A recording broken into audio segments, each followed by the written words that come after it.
Uttar Pradesh police constable के एक और महत्वपूर्ण जीके जीएस प्रैक्टिस सेट में आप सभी का स्वागत है। दोस्तों, आज की वीडियो के माध्यम से बायोलॉजी के महत्वपूर्ण क्वेश्चन कराने वाले हैं जो कि आपके यूपी पुलिस एग्जाम के लिए महत्वपूर्ण रहेंगे, इसलिए आप सभी लोग वीडियो में लास्ट तक जुड़े रहें।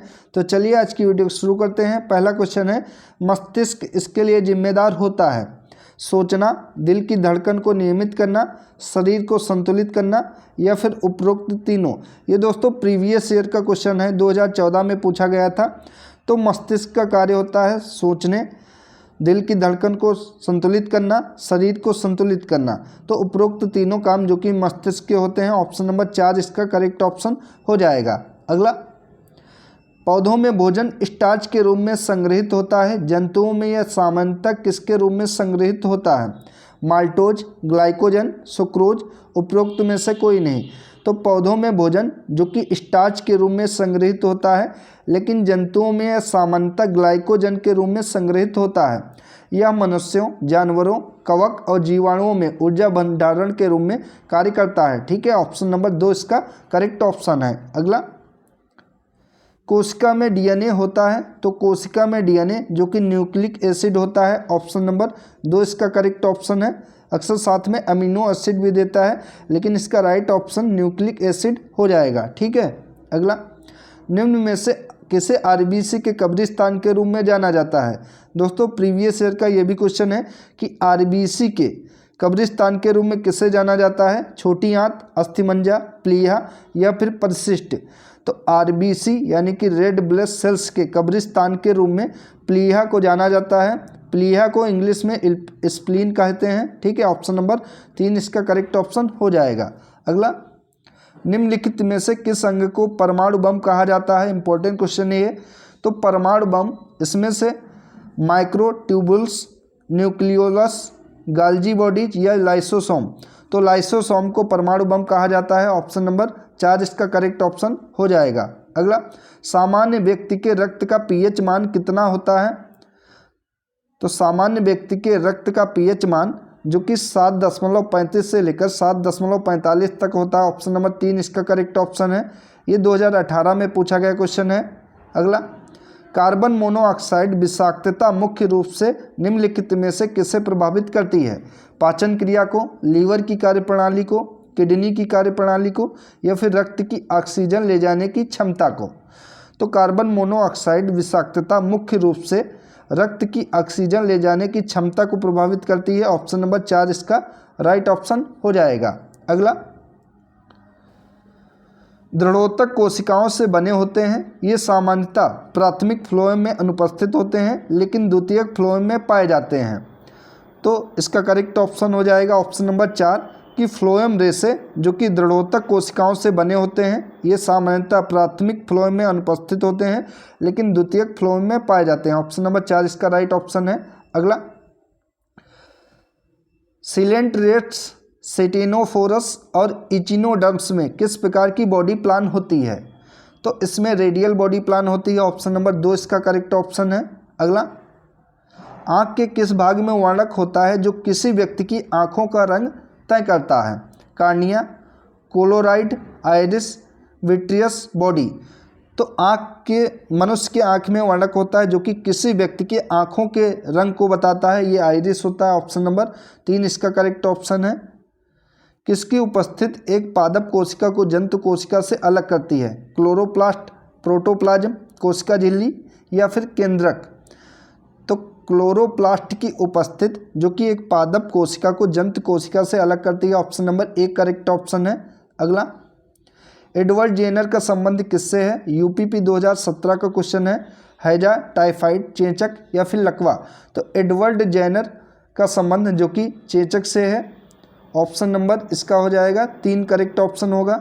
अगला, मानव शरीर में औसतन कितने प्रतिशत ऑक्सीजन तत्व होता है? तो यहाँ पे अलग अलग ऑप्शन दिए गए हैं बहुत दूर दूर, इससे आप अंदाज़ा लगा सकते हैं, लेकिन एग्जाम में इस तरीके से देता है 65, 64, 68 या फिर 70। तो इसका करेक्ट ऑप्शन होगा कि 65% लगभग मनुष्य के शरीर में ऑक्सीजन तत्व होता है। तो करेक्ट ऑप्शन 1 हो जाएगा। अगला, रक्त को हृदय से दूर ले जाने वाली बड़ी रक्तवाहिका क्या कहलाती हैं? नस, धमनी, कोशिका या फिर तंत्र। तो रक्त यानी कि ब्लड को हार्ट से दूर ले जाने वाली बड़ी रक्त वाहिका जो कि धमनी कहलाती हैं। ऑप्शन नंबर 2 इसका करेक्ट ऑप्शन है। अगला, लवणीय मृदा पर उगने वाले पौधे क्या कहलाते हैं? जेरोफाइट्स, हाइड्रोफाइट्स, हेलोफाइट्स या फिर रसीले। तो लवणीय मृदा पर उगने वाले पौधे जो कि हेलोफाइट्स कहलाते हैं। ऑप्शन नंबर 3 इसका राइट ऑप्शन है। अगला क्वेश्चन, वृक्षों के तनों पर रहने वाले जंतु क्या कहलाते हैं? दोस्तों ये यूपी SSC का क्वेश्चन है। तो वृक्षों के तनों पर रहने वाले जंतु जो कि आर्बोरियल कहलाते हैं। ऑप्शन नंबर 1 करेक्ट ऑप्शन है। क्षय रोग किसके कारण होता है? क्षय यानी कि ट्यूबरक्लोसिस यानी कि टीबी जो होता है वो किसके कारण होता है? जीवाणु, विषाणु, कवक या फिर प्रोटोजोआ। तो ये जीवाणु के कारण क्षय रोग होता है। ऑप्शन नंबर 1 करेक्ट ऑप्शन है। निम्नलिखित में से कौन सा युग्म सही सुमेलित नहीं है? तो विटामिन B6 पायरिडोक्सिन इसका साइंटिफिक नेम होता है, सही है। विटामिन C एस्कॉर्बिक एसिड ये साइंटिफिक नेम है इसका, सही। विटामिन E अल्फा टोकोफेरॉल ये भी साइंटिफिक नेम है। विटामिन D सनसाइन, लेकिन ये तो इसका शोध दिया गया है जहाँ से प्राप्त होती है, सनसाइन नहीं होता। अगर विटामिन D का साइंटिफिक नेम होता तो यहाँ पे कैल्सीफेरॉल होता है जो कि विटामिन D का साइंटिफिक नेम है, लेकिन ये सनसाइन इससे प्राप्त होता है। तो यहाँ पे ऑप्शन नंबर 4 गलत है, ठीक है। अगला है, मनुष्य की लार में उपस्थित एंजाइम कौन सा होता है? तो मनुष्य की लार में एमाइलेज एंजाइम उपस्थित होता है। ऑप्शन नंबर 3 करेक्ट ऑप्शन है। अगला, एस्ट्रोजन और प्रोजेस्टेरोन नियंत्रित करते हैं और विकास को उत्तेजित करते हैं। तो ये स्तन ग्रंथि को नियंत्रित करते हैं। ऑप्शन नंबर 3 करेक्ट ऑप्शन है। अगला, फेफड़ों को ढकने वाली झिल्ली कौन सी होती है? फ्लोरा, पेरिकार्डियम, पेरिटोनियम या मेसोथेलियम। तो फेफड़ों को ढकने वाली झिल्ली जो कि फ्लोरा होती है। ऑप्शन नंबर 1 इसका राइट ऑप्शन हो जाएगा, ठीक है। अगला क्वेश्चन है, पक्षियों के वैज्ञानिक अध्ययन को किस नाम से जाना जाता है? तो ऑर्निथोलॉजी के नाम से जाना जाता है। पक्षियों के वैज्ञानिक अध्ययन को ऑर्निथोलॉजी कहा जाता है। ऑप्शन नंबर 4 इसका राइट ऑप्शन है। मनुष्य के शरीर में सबसे लंबी हड्डी कौन सी होती है? तो फीमर हड्डी होती है जो कि जांघ में पाई जाती है। और अगर सबसे छोटी हड्डी पूछे तो स्टेपीज सबसे छोटी होती है जो कि कान की हड्डी होती है। और जांघ की हड्डी जो कि फीमर होती है मनुष्य के शरीर में सबसे बड़ी हड्डी होती है। ऑप्शन नंबर 2 इसका राइट ऑप्शन है। अगला, वे पौधे जो अपने जीवन काल में केवल एक बार ही पुष्पित होते हैं क्या कहलाते हैं? तो उनको मोनोकार्पिक कहा जाता है। ऑप्शन नंबर 2 इसका करेक्ट ऑप्शन है। अगला क्वेश्चन, निम्नलिखित में से कौन सा एक पादप हार्मोन है? इंसुलिन, थायरोक्सिन, एस्ट्रोजन या फिर साइटोकिनिन। तो पूछा गया है कि इन हार्मोन में से कौन सा एक पादप हार्मोन है? तो साइटोकिनिन एक पादप हार्मोन है। ऑप्शन नंबर 4 इसका राइट ऑप्शन है। अगला, इंसुलिन कहाँ से प्राप्त होता है? अदरक का प्रकंद से, डहलिया की जड़ों से, बलसम फूल से या फिर आलू के कंद से। तो इंसुलिन जो कि डहलिया की जड़ों से प्राप्त होता है। ऑप्शन नंबर 2 इसका राइट ऑप्शन हो जाएगा। अगला क्वेश्चन है, निम्नलिखित में से कौन सा मानव अंग शराब के विसरण के लिए जिम्मेदार होता है? लीवर, फेफड़ा, हृदय या फिर कमर। तो इनमें से लीवर जो कि शराब के विसरण के लिए जिम्मेदार होता है, यानी कि लीवर ही खराब होता है अगर शराब का सेवन होता है, ठीक है। पीने के पानी में निम्नलिखित में से किसकी अत्यधिक उपस्थिति के कारण ब्लू बेबी प्रदूषण रोग होता है? किसकी सबसे ज़्यादा उपस्थित होती है पीने के पानी में, इस कारण ब्लू बेबी प्रदूषण रोग होता है? तो ये पानी में नाइट्रेट की उपस्थिति ज़्यादा होती है। ऑप्शन नंबर 3 करेक्ट ऑप्शन है। इसी कारण ब्लू बेबी नामक रोग हो जाता है। करनाल बट रोग किस फसल का होता है? तो करनाल बट रोग जो कि गेहूं की फसल का होता है। ऑप्शन नंबर 2 करेक्ट ऑप्शन है। सुपर राइस का विकास किसके द्वारा किया गया था? MS स्वामीनाथन, GS खुश, NI बोरलॉन्ग या फिर PK गुप्ता। तो सुपर राइस की खोज जो कि GS खुश के द्वारा की गई थी, ये 1989 में की गई थी। ऑप्शन नंबर 2 इसका करेक्ट ऑप्शन है। अगला, अस्थि मैट्रिक्स समृद्ध है, यानी कि अस्थि मैट्रिक्स सबसे ज़्यादा क्या पाया जाता है? फ्लोराइड और कैल्शियम, कैल्शियम और फास्फोरस, कैल्शियम और पोटेशियम, फास्फोरस और पोटेशियम। तो अस्थि मैट्रिक्स में का सबसे ज़्यादा कैल्शियम और फास्फोरस पाया जाता है। ऑप्शन नंबर 2 करेक्ट ऑप्शन है। अगला, निम्न में से कौन सा रोग अधिक मात्रा में मादक पेय का सेवन करने से होता है? तो सबसे ज़्यादा मादक पेय यानी कि शराब का सेवन करने से लीवर सिरोसिस होता है। ऑप्शन नंबर 4 इसका करेक्ट ऑप्शन है। ब्राइट्स डिजीज मानव शरीर को किस भाग को प्रभावित करती है? यूपीपी 2016 का क्वेश्चन है। तो ब्राइट्स डिजीज जो कि मनुष्य के गुर्दे को सबसे ज़्यादा प्रभावित करती है। ऑप्शन नंबर 1 करेक्ट ऑप्शन है। न्यूमोकोनियोसिस उन श्रमिकों को प्रभावित करता है जो मुख्य रूप से कहाँ पर काम करते हैं? टिनरीज, कोयला खनन उद्योग में, डिस्टिलरीज में या फिर ग्लास उद्योग में?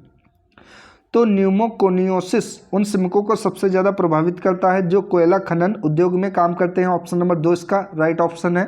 अगला, वह रोग जिसमें रक्त में यूरिक अम्ल की मात्रा अधिक होती है उसे रोग को क्या कहते हैं? तो उसे गाउट कहा जाता है। ऑप्शन नंबर 2 इसका करेक्ट ऑप्शन है। निम्नलिखित में से किस रोग को टीकाकरण द्वारा नियंत्रित नहीं किया जा सकता है? मधुमेह, पोलियो, काली खांसी या फिर चेचक? तो इनमें से पोलियो, काली खांसी व चेचक इन तीनों को टीकाकरण के द्वारा नियंत्रित किया जा सकता है, लेकिन मधुमेह, डायबिटीज को इससे नियंत्रित नहीं किया जा सकता। ऑप्शन नंबर 1 इसका करेक्ट ऑप्शन है। वे कौन से विटामिन हैं जिन्हें यदि अधिक मात्रा में लिया जाए तो वे शरीर में संचित होने के कारण खतरनाक हो जाते हैं? तो ये विटामिन ए और विटामिन डी हो जाएंगे। ऑप्शन नंबर 4 इसका राइट ऑप्शन है। अगर जल में घुलनशील विटामिन पूछे तो विटामिन बी और सी जल में घुलनशील होते हैं। जल में घुलनशील विटामिन कौन कौन से हैं? तो विटामिन ए अभी बताया गया कि विटामिन बी और सी घुलनशील होते हैं, तो ए नहीं होता है, सी होता है, डी, ई। इस प्रकार ऑप्शन नंबर 2 इसका करेक्ट ऑप्शन है। निम्नलिखित में से कौन सा हार्मोन पाचक रस के उत्पादन के लिए अग्नाशय को उत्तेजित करता है? तो ये सेक्रेटिन हार्मोन होता है। ऑप्शन नंबर 3 करेक्ट ऑप्शन है, जो हार्मोन पाचक रस के उत्पादन के लिए अग्नाशय को उत्तेजित करता है। पित्त निम्नलिखित में से किस अंग में संचित होता है? तिल्ली, अग्नाशय, अपेंडिक्स या फिर पित्ताशय? तो पित्त जो कि पित्ताशय में संचित होता है। ऑप्शन नंबर 4 करेक्ट ऑप्शन है। निम्न में से कौन मानव शरीर की सबसे छोटी हड्डी है? अभी बताया जा चुका है। तो मनुष्य के शरीर की सबसे छोटी हड्डी जो कि स्टेपीज है और ये कान की हड्डी होती है। ठीक है, ऑप्शन नंबर 2 करेक्ट ऑप्शन है। मानव शरीर का तापमान शीतकाल में घटता है, ग्रीष्मकाल में बढ़ता है? न शीतकाल में घटता है और न ग्रीष्मकाल में बढ़ता है, या शीतकाल में बढ़ जाता है? तो मनुष्य के शरीर का तापमान जो कि न शीतकाल में घटता है और न ग्रीष्मकाल में बढ़ता है। ऑप्शन नंबर 3 करेक्ट ऑप्शन है। अगला, रक्त शरीर में क्या कार्य करता है? सभी भागों में ऑक्सीजन ले जाता है, तरलता बनाए रखता है, पाचन में मदद करता है? तो मनुष्य का जो ब्लड होता है या किसी भी प्राणी का ब्लड होता है, वो शरीर में उसका प्रमुख कार्य होता है कि सभी भागों में ऑक्सीजन को ले जाना होता, प्रमुख कार्य उसका होता है। ऑप्शन नंबर 1 इसका करेक्ट ऑप्शन हो जाएगा। अगला, निम्नलिखित में से कौन सा हार्मोन लड़ाई या उड़ान अवधारणा से संबंधित है? दोस्तों ये यूपीपी 2018 का क्वेश्चन है। तो लड़ाई या उड़ान अवधारणा से कौन सा हार्मोन संबंधित है? इंसुलिन, एड्रेनालिन, एस्ट्रोजन या फिर ऑक्सीटोसिन? तो इनमें से एड्रेनालाइन जो कि लड़ाई या उड़ान अवधारणा से संबंधित है, 2 करेक्ट ऑप्शन है। अगला, नाखून काटते समय दर्द नहीं होता क्योंकि नाखून मृत कोशिकाओं के पदार्थ से बने होते हैं जिनमें रक्त संचार नहीं होता है। यह नाखून शरीर का एक बेकार अंग है। नाखून कैल्शियम फॉस्फेट से बने होते हैं। इनमें से कोई नहीं। तो ऑप्शन नंबर 1 इसका करेक्ट ऑप्शन हो जाएगा। हमें नाखून काटते समय दर्द इसलिए नहीं होता है क्योंकि नाखून मृत कोशिकाओं के पदार्थ से बने होते हैं जिनमें रक्त का संचार नहीं होता, इसलिए जब हम नाखून काटते हैं तो उनमें दर्द नहीं होता। ऑप्शन नंबर 1 इसका करेक्ट ऑप्शन हो जाएगा। अगला क्वेश्चन, रक्त समूह की खोज किसने की थी? लुई पास्चर ने, विलियम हार्वे ने, रॉबर्ट कोच ने या कार्ल लैंडस्टीनर ने? तो रक्त समूह की खोज जो कि कार्ल लैंडस्टीनर ने की थी। ऑप्शन नंबर 4 इसका करेक्ट ऑप्शन हो जाएगा। अगर पूछे कब की थी तो 1900 ईस्वी में की थी। ठीक है, ऑप्शन नंबर 4 इसका करेक्ट ऑप्शन हो जाएगा। इंपॉर्टेंट क्वेश्चन है ये आपके एग्जाम के लिए। तो दोस्तों ये थी आज की महत्वपूर्ण वीडियो। अगर आप सभी को अच्छी लगे तो वीडियो को लाइक करें, शेयर करें और चैनल को सब्सक्राइब करें। धन्यवाद दोस्तों।